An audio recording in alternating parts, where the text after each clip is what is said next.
ভাইরা আমার, এই সকল ঘটনা, এই সকল মুসিবত, এই সকল দুর্ঘটনাগুলো আমাদেরকে যে কত কিছু শেখায়। বেশি দিন হয় নাই করোনা চলে গেল, করোনা এসেছে, কত কিছু আমাদেরকে শিখিয়েছে।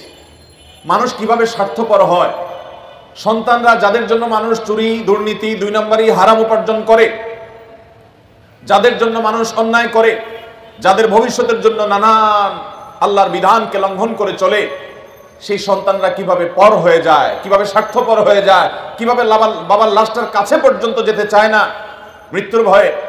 সেরকম শত শত ঘটনা করোনার সময় ঘটেছে, আমাদেরকে শিক্ষা দিয়ে গেছে না যায়নি? ভাইরা আমার, আমরা এক সময় শুনতাম যে ইসলাম মেয়েদেরকে নিজেদের সৌন্দর্যকে ঢেকে ঢুকে আবৃত্তি করে রাখতে বলে। এটা মুসলিম নারীর সম্ভ্রান্তের ব্যাপার, এটা তার ইজ্জতের ব্যাপার, যে একজন মুসলিম নারী, একজন আত্মসম্মান বোধ সম্পন্ন নারী, তার সৌন্দর্য এটা রাস্তাঘাটের মানুষ, পথে ঘাটের মানুষ দেখে দেখে মনে মনে তাকে নিয়ে জেনা করবে, কল্পনায় জল্পনায় তাকে নিয়ে বাজে চিন্তা করবে, নোংরা চিন্তা করবে। এটা করতে দিবে না একজন আত্মসম্মান বোধ সম্পন্ন নারী। এই জন্য আল্লাহ তাআলা পর্দার বিধান দিয়েছেন, দিয়ে বলেছেন যালিকা আদনা আন ইউরাফনা। এই বিধান এই জন্যই দেওয়া হয়েছে যাতে চেনা যায়, বোঝা যায় এরা সাধারণ কোনো নারী না, এরা বাজারের মানুষ না, এরা ওই নারী যে নারীর ভিতরে আত্মসম্মান বোধ আছে, যে তার সৌন্দর্যকে রাস্তাঘাটে যেখানে সেখানে সবার সামনে বিলিয়ে বেরিয়ে সবাইকে তার সাথে মনে মনে কল্পনার জগতে জেনা করার সুযোগ করে দেয় না, এরকম সম্ভ্রান্ত নারী যে, এটা বোঝা যায় তার পর্দা দেখে। অথচ এই পর্দার বিধানের কথা যখনই আল্লাহ রাব্বুল আলামিনের দেওয়া এই বিধানের কথা উলামা একরাম বলেছেন, আমরা যুগ যুগ ধরে শুনেছি নানান খোঁচা মারা কথা, নানান আলটা মারা কথা, নানান উল্টা পাল্টা কথা। যেমন একটা কথা খুব বেশি আমাদের ইসলাম বিদ্বেষী ভাইয়েরা প্রায় বলেন পর্দাকে কেন্দ্র করে, যে চোখ মুখ এইসব বন্ধ করে একটা নারী কিভাবে চলতে পারে, এটা নারীকে রীতিমতো আবদ্ধ করে ফেলা, এটা নারীর প্রতি অবিচার, এভাবে মানুষ চলতে পারে না। অনেকে বলতেন যে হুজুররা আপনারা ফতোয়া দেন মহিলাদেরকে পর্দা করার জন্য, এরকম বোরকা পরে নেকাব পরে সব বেঁধে হাতমোজা পামোজা মুখ ইত্যাদি সব বন্ধ করে একটু রাস্তাঘাটে চলে দেখেন দেখি, পারেন নাকি? জীবনেও পারবেন না। ফতোয়া দিয়ে শুধু মহিলাদের কষ্ট বাড়ান।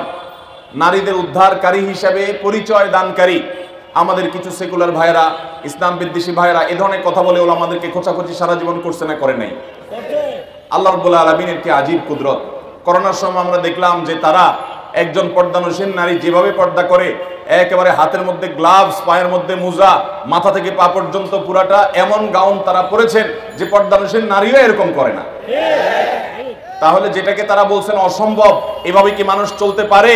আমরা দেখেছি এইভাবে গোটা পৃথিবী 2 বছর চলেছে।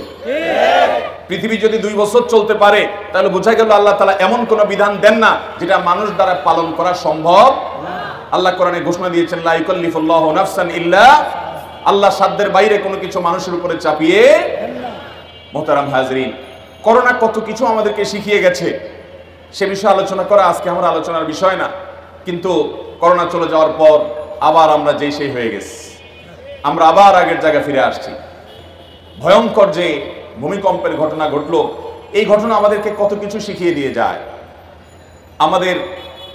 আমাদের যে সভ্যতা নিয়ে আমরা গর্ব করছি, তথ্য প্রযুক্তি গোটা পৃথিবীকে আজ কোথায় নিয়ে গেছে।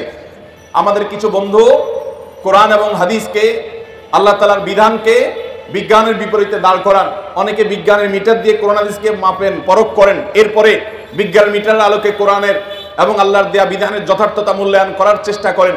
অথচ বিজ্ঞান এটা হলো ধারণা, এটা হলো ধারণা, আর কোরআন হলো মহাসত্য। আজ বিজ্ঞানের যে বিষয়ে প্রমাণিত হলো, যে সূত্র আজকে আবিষ্কৃত হলো, হয়তো একটা সময় এটা ভুল প্রমাণিত হবে, ভিন্ন কোনো সূত্র আবিষ্কৃত হবে, কিন্তু কোরআন যেটা আল্লাহ তাআলা নাজিল করেছেন এইটা অনন্তকাল পর্যন্ত বলবৎ থাকবে, অপরিবর্তিত থাকবে, কোনো পরিবর্তনের মধ্যে আসবে বহুত চড়াই উতরায় যাবে, কিন্তু এটা যা আছে সেটাই থাকবে। একটা শহর শেষ হয়ে যাচ্ছে সামান্য 1 মিনিট সময়ের মধ্যে। আল্লাহ রাব্বুল আলামিন কিয়ামত যে কায়েম করবেন, সূরা জিলজালের মধ্যে যে আল্লাহ বলেছেন ইদা জুলজিলাতিল আরদু জিলজালাহা, এই ঘটনা আমাদেরকে সে আয়াতের দিকে নিয়ে যায় যে আয়াতে আল্লাহ বলেছেন যখন এই গোটা ধরা পৃষ্ঠ, এই গোটা পৃথিবীকে প্রকম্পিত করা হবে এবং ফেটে চৌচির হবে, মধ্য থেকে সব মানুষ জীবন্ত হয়ে আবার হাসরের ময়দানে একত্রিত হবে, কিছুটা অনুমান করা যায় কি যায় না? আল্লাহ রাব্বুল আলামিন আমাদেরকে শিক্ষা অর্জন করার তৌফিক দান করুন। মুহতারাম হাজিরিন, আমাদের যে কাউকে এরকম বিপদের মুখোমুখি যে কোনো মুহূর্তে হতে পারে। অতএব ইমানদার সব সময় প্রস্তুত থাকবে যে আল্লাহ রাব্বুল আলামিন আমাকে যদি কখনো যে কোনো মুহূর্তে নিয়ে যান, যে কোনো মুহূর্তে নিতে পারেন, আমি যেন ইমানদার অবস্থায়, আমি যেন তওবাকারী অবস্থায়, আমি যেন মুত্তাকি অবস্থায় যেতে পারি। আল্লাহ আমাদের সবাইকে সেই তৌফিক দান করুন। ভাইরা আমার, এই ধরনের ঘটনা প্রায় ঘটে পৃথিবীতে, বড় বড় দুর্ঘটনাগুলো, কিন্তু আমরা কিছুদিন সেগুলো নিয়ে আলোচনা করি, আবার আমরা যে সে আগের জায়গায় ফিরে চলে যাই। অথচ এগুলো থেকে আমাদের শিক্ষা গ্রহণ করার কথা। বিশেষ করে ভূমিকম্প নিয়ে এবং এই জাতীয় আরো অনেক প্রাকৃতিক বড় বড় ঘটনাগুলো ঘটে, যেগুলোকে আমাদের আজকের প্রজন্ম, আজকের দুনিয়া ওইটাকে রীতিমতো এনজয় করার চেষ্টা করে। সূর্যগ্রহণ, চন্দ্রগ্রহণ যখন হয় তখন দূরবীন দিয়ে, বিভিন্ন ডিভাইস দিয়ে দেখবেন যে ছেলেমেয়েরা ছাদে উঠে খোলা জায়গায় গিয়ে ওইটাকে উপভোগ করে যে এত বছরের মধ্যে, এতশো বছরের মধ্যে এত বড় সূর্যগ্রহণ আর হয় নাই, এত বড় সূর্যগ্রহণ এটা উপভোগ করতে হবে। নবী করিম সাল্লাল্লাহু আলাইহি সাল্লাম চন্দ্রগ্রহণ, সূর্যগ্রহণ হলে তিনি এই জাতীয় দুর্ঘটনা ঘটলে, ভূমিকম্প ইত্যাদি সম্পর্কে হাদিস আমরা ঘাটলে দেখি, চন্দ্রগ্রহণ, সূর্যগ্রহণের সময় যেরকম সালাত আদায় করতেন নবী করিম সাল্লাল্লাহু আলাইহি সাল্লাম, সেরকম নামাজের নির্দেশনা পাওয়া যায়। মসজিদে প্রবেশ করে যেতেন, আল্লাহর ভয়ে অন্তরগুলো প্রকম্পিত হতো, আল্লাহর স্মরণ শুরু করতেন, না জানে কিয়ামত শুরু হচ্ছে, কারণ এভাবে এক সময় কিয়ামত হবে। আজ আমরা অনেকে সেটাকে এনজয় করছি। আমরা তথ্য প্রযুক্তির উন্নতির এই সময়ে আমরা মনে করছি এই সমস্ত সেকেলে, এই সমস্ত পুরানা কথাবার্তা এগুলো অচল। মনে রাখবেন, আজ সামুদ জাতি এখনো পর্যন্ত ধ্বংসাবশেষ পৃথিবীতে আছে। আমার নিজের সে সমস্ত জায়গায় যাওয়ার সৌভাগ্য হয়েছে। সেই সমস্ত জায়গা দিয়ে যাওয়ার সময় দেখা যায় সৌদি আরবের আল ওলা শহরে কিছুটা আছে, জর্ডানে কিছুটা আছে, যে সমস্ত মানুষেরা আল্লাহর আযাবের কথা শুনে হাসাহাসি করত, তাদেরকে আল্লাহ তাআলা তখনকার সময়ের সবচেয়ে ভালো টেকনোলজি দিয়েছেন। এমন টেকনোলজি তাদের কাছে ছিল, এমন শক্তি তাদের কাছে ছিল। কোরআনে আল্লাহ তাআলা আয়াত নাযিল করেছেন, ইরামা যাতিল ইমাদ আল্লাতী লাম ইখলাক মিসলুহা ফিল বিলাদ। তাদের মতো এত শক্তিশালী, তাদের মতো এত সুঠাম দেহের অধিকারী, তাদের মতো তাদের মতো নির্মাণ শিল্প রপ্তকারী পৃথিবীতে এর আগে কেউ ছিল না। আপনি যদি আল ওলায় যান, আপনি যদি মাদায়েন সালেহ যান, আপনি যদি জর্ডানে যান, আপনি দেখতে পারবেন কোরআনের এই আয়াতের বাস্তবতা। বিশাল বড় পাহাড়, গোটা পাহাড় কেটে একটা মূর্তি বানিয়ে ফেলা হয়েছে। একটা পাহাড়, একটা শহর, তার ভেতরে ঘর বাড়ি সবকিছু পাহাড় কেটে কেটে। পাহাড় কাটার মেশিন তখন ছিল না, বিদ্যুৎ তখন ছিল না, মোটর তখন ছিল না, কিন্তু তারা করেছে। আল্লাহ রাব্বুল আলামিন তাদের সে শক্তিমত্তার কথা বলেছেন। তাদের হাতে অনেক টেকনোলজি তখন ছিল। এখনকার মানুষ যেরকম এখনকার টেকনোলজি নিয়ে আমরা গর্ব করি, তখন তাদেরটা নিয়ে তারা গর্ব করত। আজ থেকে আবার 500-1000 বছর পরে যারা আসবেন দুনিয়াতে, যদি দুনিয়া থাকে, তখনকার প্রজন্ম তাদের টেকনোলজি নিয়ে গর্ব করবে, আমাদেরটাকে পুরাতন সেকেলে মনে করবে, ওল্ড এবং পিছিয়ে পড়া মনে করবে। ঠিক একইভাবে আজ সামুদ জাতি তারাও এরকম মনে করেছিল। যখন আল্লাহর নবী হুদ আলাইহিস সালাম, আল্লাহ নবী সালেহ আলাইহিস সালাম তাদেরকে আল্লাহর আযাবের ভয় দেখাচ্ছিল, তারা ঠাট্টা করছিল, হাসি তামাশা করছিল, যারা আবার কিসের ভয় দেখায়, কিসের এই সমস্ত আমাদেরকে আতঙ্ক দেখায়। এত বিশাল বড় পাহাড়, লোহার মতো শক্ত পাহাড় কেটে আমরা সুড়ঙ্গ করে সেখানে বাড়িঘর নির্মাণ করেছি। এবং বিশেষ করে আনমাতিদের কবর এখনো পর্যন্ত সে সমস্ত জায়গায় আছে। সেসব কবরগুলো দেখারও সুযোগ আমার হয়েছে। সে সমস্ত জায়গায় আপনি ইউটিউবেও দেখবেন, ভিডিওগুলো আছে, সেখানে শত শত হাজার বছর আগে, কত হাজার বছর আগে সেটা একমাত্র আল্লাহ ভালো জানেন। শুধু আনমাতিদের ইতিহাস কাটলে দেখা যায় ঈসা আলাইহিস সালামের 2000 বছর আগে গত হয়ে যাওয়ারও আরো অনেক আগে ছিল তারা, আর তাদেরও হাজার বছর আগে ছিল আদ এবং সামুদ জাতি।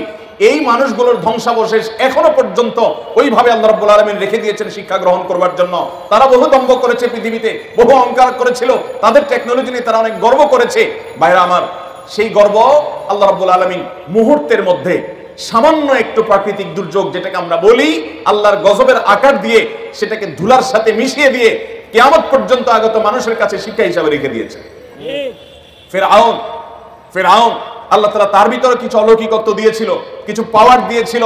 সেও মনে করেছিল যে আমাকে আর ঠেকায় কে।